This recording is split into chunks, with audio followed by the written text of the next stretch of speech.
Now kita tengok pula on the permissibility of secondary market trading. Secondary market trading ni is where the investor buy and sell securities that they already own. So maksudnya kan kita ada primary and also a secondary market, isn't it? So primary market tu refers to the market where securities are created. Tapi secondary market ni maksudnya when the security tu traded among investors. So kita tengok whether it is permissible or not to have secondary market trading ni. Islamic view ni, classical Islamic view cakap it is not allowed to have the secondary market trading ni. Sebab apa? Sebab tadi kita dah tengok the buyer ataupun the shareholders can buy or sell in joint stock companies in term ataupun in based on a partnership contract, betul tak? So partnership contract tu should be terminated and also liquidated. Maksudnya kan bila kita going into a partnership contract like musyarakah ke mudarabah ke, one will manage the company and one will only invest to the companies, ataupun seorang robuman, seorang is the mudarib. Betul? So bila adanya secondary market ni, dia cakap is when both investors tu dia invest sesama sendirilah kiranya. Maknanya sekarang the role of the partnership tadi tu dah bertukar. Dah bukan lagi no longer mudarib and robuman. So sebab tu according to Islamic view, secondary market ni not allowable lah, sebabkan partnership punya role tadi tu dah berubah jika diorang dah invest sesama sendiri tadi. Diorang dah tak ada terminated contract, but diorang akan ada long term punya contract which is yang tadi diorang dah involved in the secondary market tadi lah. Supposedly, by partnership tu, they will be able to know their values of the business at time. But if they are involved with secondary market, so they're no longer know what is the value dah. Sebab tu Islamic view tak allow secondary market trading ni, sebab nanti dia ada complex transaction ataupun complex contract lah kat situ. So it is not permissible. Tapi dia kata unless the trading of shares tu using existing ataupun current market price shares, meaning one person and another one tu tadi kan the shareholders and also the company, betul tak? Ni companies, ni the shareholders. Kan bila shareholders invest the money to the companies, so the company ni hanya akan run the business using that money, betul tak? So nak kata syariah permissible tu, Islamic view permissible is when both parties ni dia trade the same ataupun the similar shares.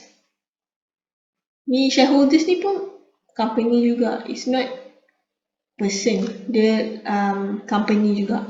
So a shareholders company and the companies tu tadi tu, they trade the same ataupun the existing shares with the same price, market price of shares. Contoh tadi shareholders companies tadi ni, dia beli share at B companies at RM1 market shares. So the B company yang tadi tu, dia boleh guna duit yang shareholders companies ni invest tadi tu. And then at the end of the day, dia boleh juga trade the shares to the shareholders company with the same market price. So dia kata this kind of flows is permissible lah. Tapi kalau dia kata nak trade with different market price, contoh ni tadi RM1, yang sini dia nak jual at 50 cent ke, so itu macam not permissible lah, sebab nanti seorang akan dapat profit ataupun seorang akan dapat benefit and another one is tak dapat benefit. So kira tak ada justice dekat situ. So it is not permissible and it is not allowed under classical Islamic view. So and then dia kata unless juga in the partnership tu the shareholders consent to the regular and recurring entry. Kiranya kalau partnership one of the members, one of the shareholders tu agree to this kind of method tadi tu, this one, so it is permissible lah, kiranya it is allowed. Tapi kalau one is not agreed to this kind of laws ataupun method, so it is not allowed. So ni kiranya kalau nak dikatakan, nak diceritakan, tadi kita dah tengok dalam equity market in Islamic views, the shareholders can invest in a joint stock company in terms of based on the concept of partnership. So the companies tu mestilah ada karakteristik yang permissible by syariah juga, yang dekat sini betul. And then dia not allowed secondary market trading unless yang tadi ada ciri-ciri yang saya dah tunjuk, unless tadi tu lah. So the shareholders tu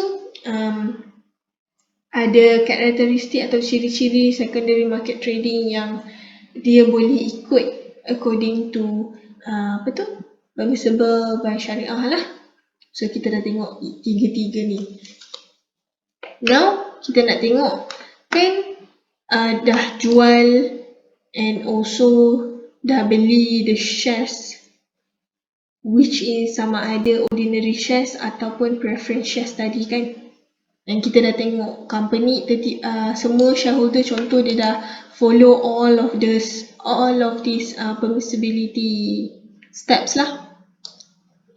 Now kita nak kena screen balik the shares tu, sama ada the shares yang dia nak trade tadi tu it is permissible by syariah ataupun it is not permissible by syariah. Sama ada the shares tadi tu, barang yang dia nak trade tadi tu, the stocks tadi tu haram ataupun halal. So dia kena go through syariah screening of shares.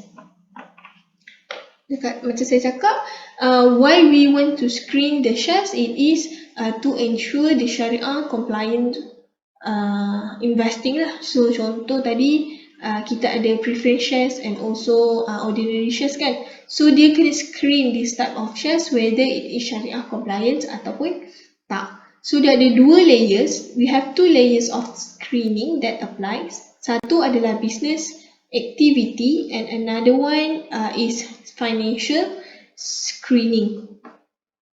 Meaning kita nak screen related to sector screening and also financial screening. Dia cakap, nanti kita tengok dekat dalam slide. The purpose of kita screen the shares tu is to exclude all of the companies that operate in non-syariah compliance types of investing lah. So kita tengok, meaning kita kena buat sector screening dulu.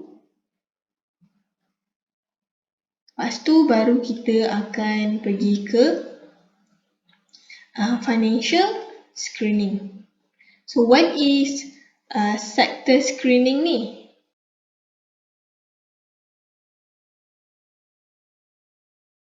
Sector screening ni dia akan screen all of the business activity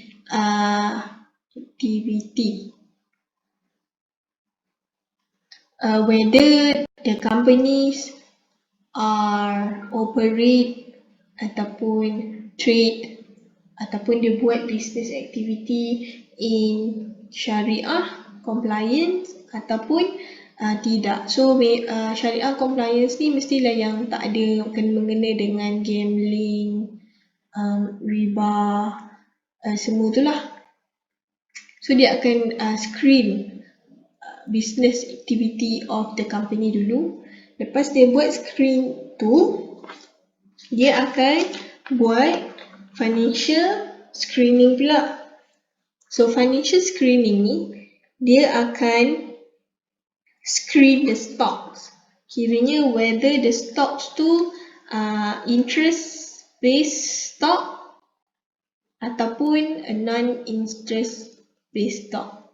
So disebabkan kita ni dalam Islamic finance, so kalau company tu atau kalau business activity tu tadi in syariah compliance type of business activity, contoh dia jual baju lah apalah, so dia tak ada kena mengena dengan fundamental activity, prohibited fundamental activity lah, macam riba ke, gambling ke, riba ke, atau maybe dia jual arak ke kan.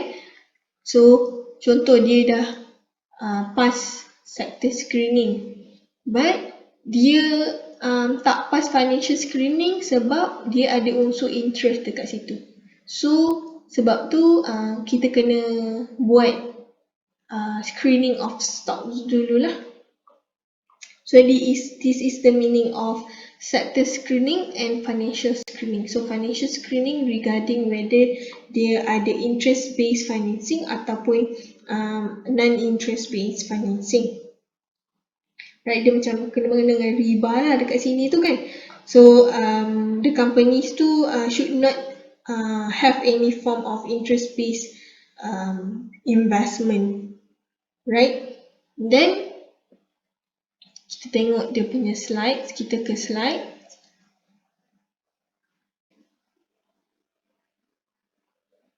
Kita tadi dah tengok dua types of business screening and also financial screening.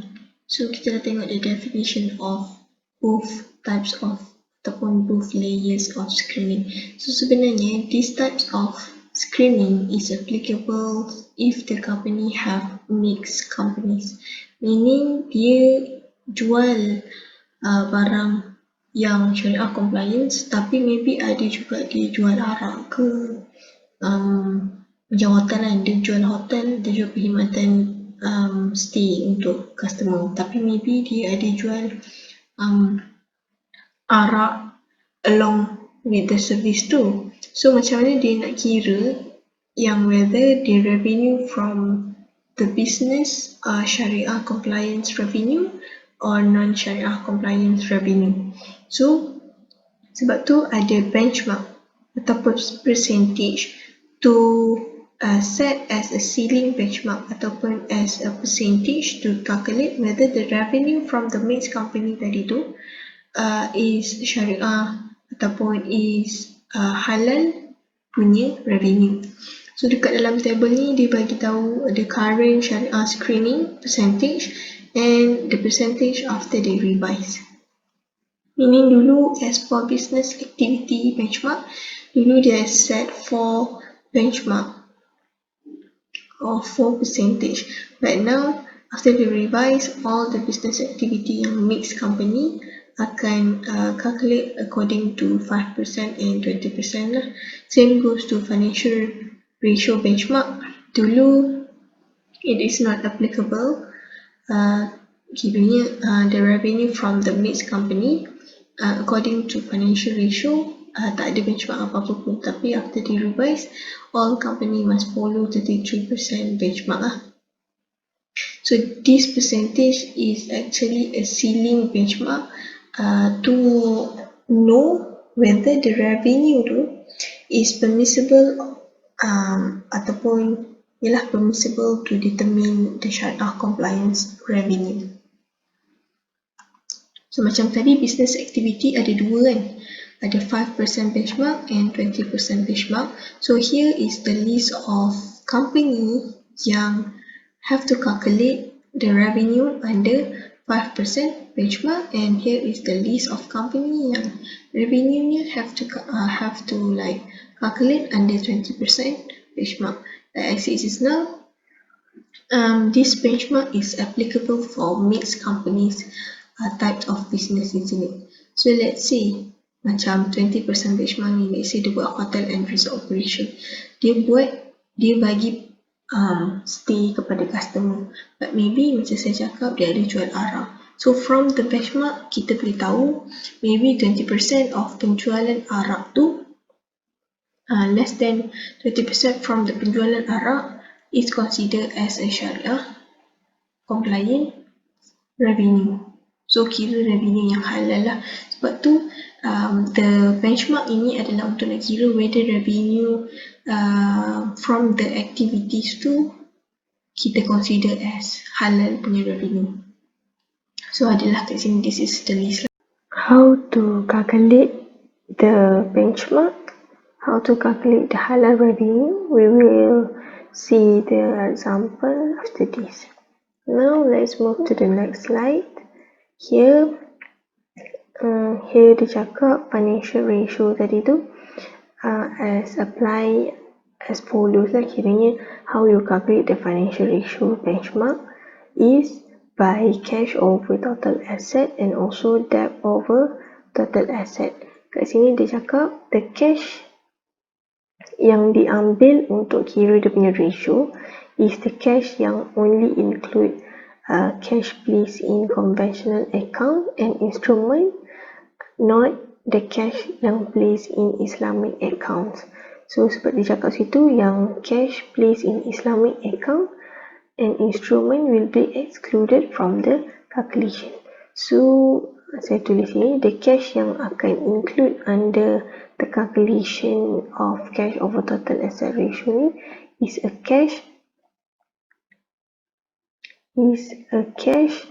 that are placed in conventional account. Right. Same goes to debt over total assets punya ratio. The debt here is the debt that include interest bearing debt, where the Islamic or debt or Islamic financing will be excluded from the calculation. So same, the debt ni is the debt yang ada interest. Right, so both of the ratios, this is a calculation to calculate cash over total asset ratios and debt over total asset ratio. Dia cakap kat sini, both ratio is actually to measure riba and riba-based elements within the company's balance sheet, and it must be lower than the benchmark of financial ratio benchmark tadi lah, which is less than 33%. So, saya tulis kat sini, financial ratio ni actually is to calculate, to measure the riba-based financing, whether the companies include riba financing ataupun tidak, and it must be less than 33% benchmark as according to the Malaysians board lah punya rules lah kiranya. So kita tengok sekarang dia punya example on the benchmark and how they calculate. Dia cakap the Sharia compliance status of the company may be affected in the following manner. Let's say the companies with mixed activities which are currently assessed under 10% or 25% benchmark may be affected because their activities are now assessed under 5% or 20% benchmark.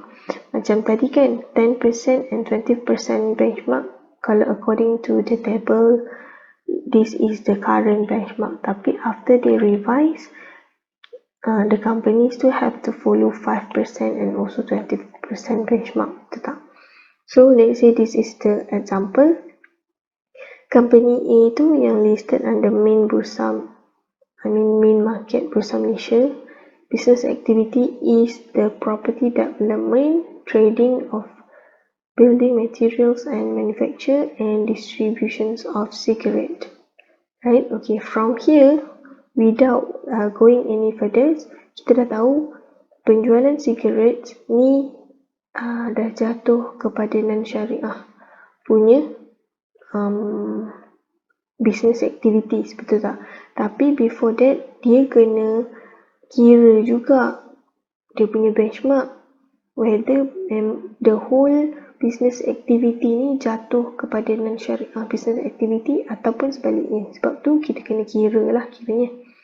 So, macam kita dah identify, this is the mixed activity company, meaning in one company dia buat banyak business activity lah, and one of it ada penjualan non-syariah business activity which is cigarette ni. So dia pun kira cigarette punya revenue which is the group revenue is 9%. Okay, let's say betul non-syariah business activity tadi cigarette, so dia punya revenue is 9%. As according to the current benchmark, which is dia follow 10% benchmark. Kalau according to the current benchmark, cigarette ni jatuh kepada syariah compliant type of business activity. Sebab apa? 9% ni less than 10%. Betul tak? So if any percentage, meaning if the revenue is less than the benchmark, meaning dia jatuh kepada syariah compliance punya business activity. But as for the revised benchmark, dia akan follow, let's say the company follow 5% benchmark. So the status of the business activities jatuh kepada syariah non-compliance punya business activities. Sebab apa? 9% tu dah more than 5% punya benchmark.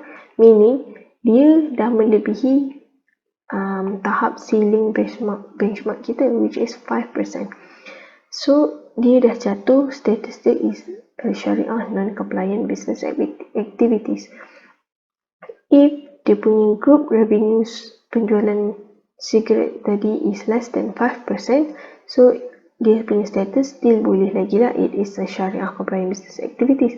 But as for this one, disebabkan dia punya group revenue is more than the 5% benchmark, so dia punya status lies under non-syariah punya business activities. Contoh kedua, let's say ini kalau kita nak tengok, this is on the business activities ratio ataupun it is regarding a cash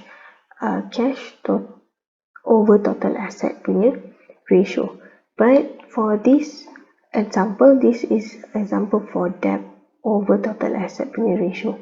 Let's say the companies with high level of conventional debt may be affected as currently there is no screening based on the total conventional debt of the company. This is for table this one for financial ratio benchmark 133%. Dia nak cakap current benchmark is not applicable, but as because the regulation has revised dia punya benchmark, so the company yang previously does not applicable for the percentage now have to calculate the debt atau the conventional debt tu according to the revised screening methodology lah, which is 33%. And then let's see the example here. Company B yang listed under main market Bursa Malaysia dia buat property development, trading of building materials and construction work. Okay, let's say dia bukan macam example tadi. Secara mata kasar, kedua-dua business activity ni memang syariah compliance, right? Syariah punya compliance punya business activity. But then kita tengok dia ni sebenarnya company B ni ada high level of conventional debt. So we want to calculate the debt ratios of company B. So macam mana dia nak tengok level of conventional debt? Let's say dia dah calculate, dia dah berikan the percentage of the debt over total asset. Kita dah kiranya tadi. So the debt over total asset is 36%. Okay, let's say 36% debt over total asset ratio.